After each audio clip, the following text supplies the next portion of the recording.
Welcome you welcome you all in education classes. आज का हमारा जो टॉपिक है वो मनोविज्ञान है।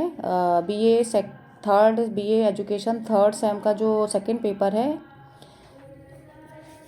शिक्षा के मनोवैज्ञानिक परिप्रेक्ष्य, उसका ये टॉपिक है प्रथम, जिसमें और भी जो बच्चे कंपटीशन एग्ज़ाम्स की तैयारी कर रहे हैं जैसे सीटेट, यूपी टेट, तो उसमें भी मनोविज्ञान के बहुत प्रश्न पूछे जाते हैं। तो आई होप मेरा ये वीडियो उन सभी के लिए है। मेरे वीडियो को अंत तक देखें और उसको लाइक और सब्सक्राइब ज़रूर करें। तो आज अपने टॉपिक वीडियो में मैं मनोविज्ञान क्या है और शिक्षा मनोविज्ञान क्या है इस पर बात करूँगी। मनोविज्ञान जो है, जैसा कि आपको मैंने अभी बताया कि जो मनोविज्ञान है मन का विज्ञान है, लेकिन अगर हम इसको शुरुआत से देखें तो मनोविज्ञान जब दर्शन शास्त्र का एक भाग था और उस समय इसके अंतर्गत इसे आत्मा का विज्ञान माना जाता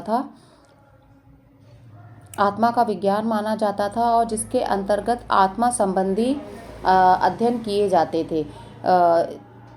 धीरे धीरे इसके बाद जो मनोविज्ञान था, कुछ समय के पश्चात ये माना जाने लगा कि मनोविज्ञान जो है वो मस्तिष्क का विज्ञान है और जिसके अंतर्गत मस्तिष्क संबंधी क्रियाओं का अध्ययन किया जाता है। कुछ समय बाद पश्चात ये माना गया कि मनोविज्ञान जो है ना वो आत्मा का विज्ञान है और ना वो मस्तिष्क का विज्ञान है, वो चेतना का विज्ञान है।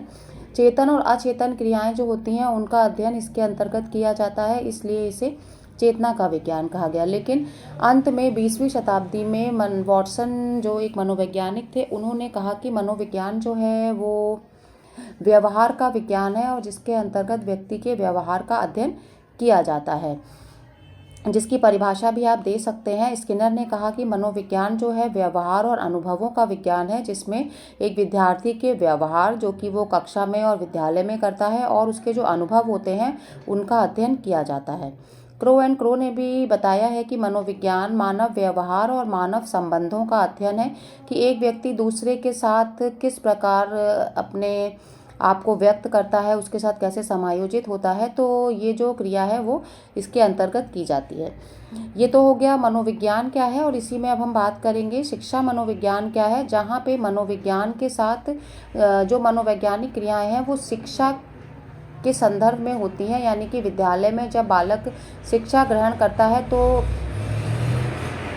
उसमें जो मनोवैज्ञानिक क्रियाएं होती हैं या जो मनोवैज्ञानिक, अगर मैं बात करूं कि जो शिक्षा की प्रक्रिया है उसमें जो मनोवैज्ञानिक उसके जो पक्ष हैं, जैसे बालक का व्यवहार, बालक के काम करने के बालक के काम करने के ढंग या उसका दूसरों के साथ समायोजन, तो इस तरह की गतिविधियां, या कक्षा में वो किसी से बात नहीं करता है, तो इस तरह की जो गतिविधियां होती हैं या जो शिक्षा की समस्याएं हैं उनमें मनोविज्ञान किस प्रकार सहायता कर सकता है। तो उसी को ध्यान में रखते हुए शिक्षा जो है वो मनोविज्ञान से जुड़ी और इसे शिक्षा मनोविज्ञान कहा गया, जिसमें शिक्षा संबंधी समस्याओं का अध्ययन करने में मनोविज्ञान की सहायता ली जाती है। इसीलिए इसे शिक्षा संबंधी मनोविज्ञान कहा जाता है।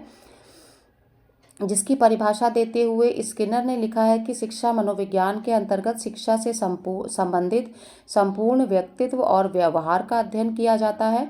और वहीं क्रो ने लिखा है कि शिक्षा मनोविज्ञान व्यक्ति के जन्म से वृद्धावस्था तक सीखने के अनुभवों का वर्णन है।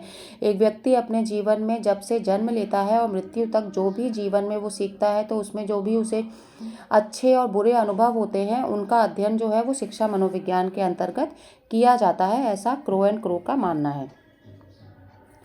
शिक्षा मनोविज्ञान के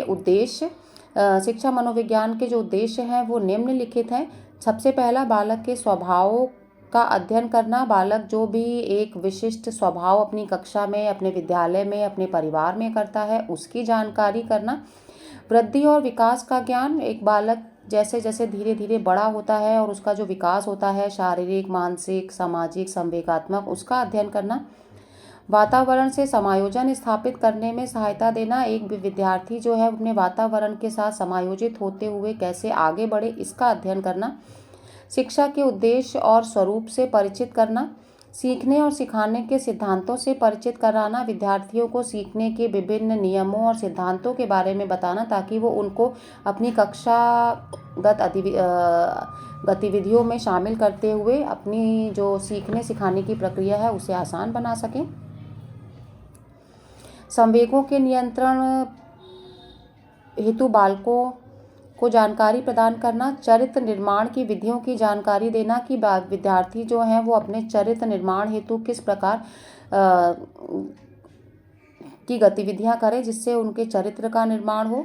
विद्यालय के विषयों में छात्र की योग्यताओं की माप की विधियों में प्रशिक्षण देना कि विद्यालय में जो विषयों में छात्र की योग्यताएं हैं उनका जो मापन है वो विभिन्न विधियों के द्वारा शिक्षा मनोविज्ञान के अंतर्गत ही किया जाता है। और शिक्षा मनोविज्ञान के तथ्यों व सिद्धांतों की जानकारी जिसके द्वारा शिक्षा संबंधी समस्याओं का अध्ययन किया जाता है। आज के वीडियो में मैंने आपको शिक्षा मनोविज्ञान का अर्थ शिक्षा मनोविज्ञान का अर्थ, परिभाषा और उद्देश्यों के बारे में बात की है। आई होप आपको मेरा ये वीडियो पसंद आया होगा। मेरे वीडियो को लाइक और सब्सक्राइब ज़रूर करें।